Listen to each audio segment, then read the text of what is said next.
Hinarang ng mga tauhan ng Regional Highway Patrol Unit 3 o RHPU-3 ang ilang Isuzu refrigerated vans sa isinagawang anti-carnapping at plate spotting operation sa Gov. Fortunato Halili Road, Santa Maria, Bulacan. Ayon kay Police Colonel Sally Mangakop, Regional Chief ng RHPU-3, nadiskubre ang iba't ibang paglabag sa batas trapiko tulad ng hindi pagsusot ng seatbelt, kawalan ng ORCR, hindi otorisadong paggamit ng blinkers alinsunod sa PD96 at pagiging unregistered ng ilang sasakyan.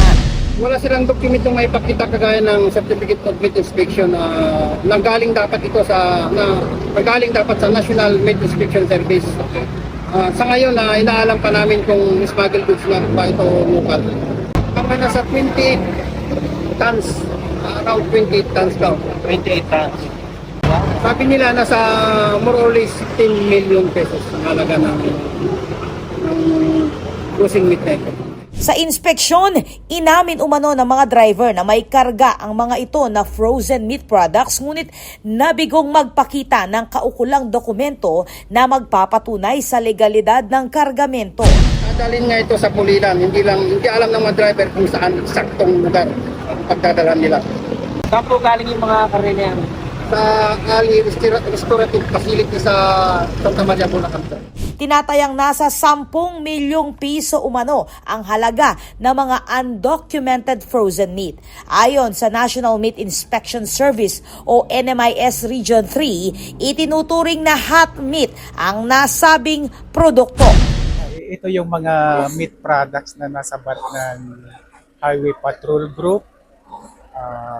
Base sa kanilang investigation kasi may karne na walang dokumento kaya nahuli nila, kasama na rin yung sa violation nila sa traffic, and then dahil karne nga itinurn over sa amin.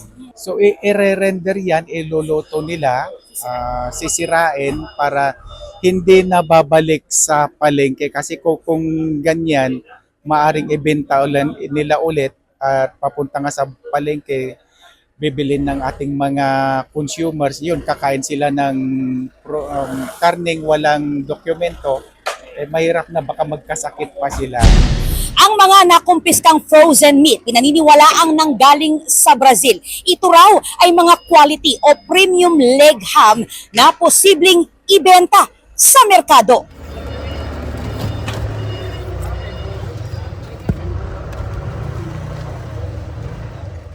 Dinala ang mga nakumpiskang karne sa isang rendering facility sa Porac upang matiyak na hindi na ito maibebenta. Ako po, Patricia Mamangon para King News Force Pampanga.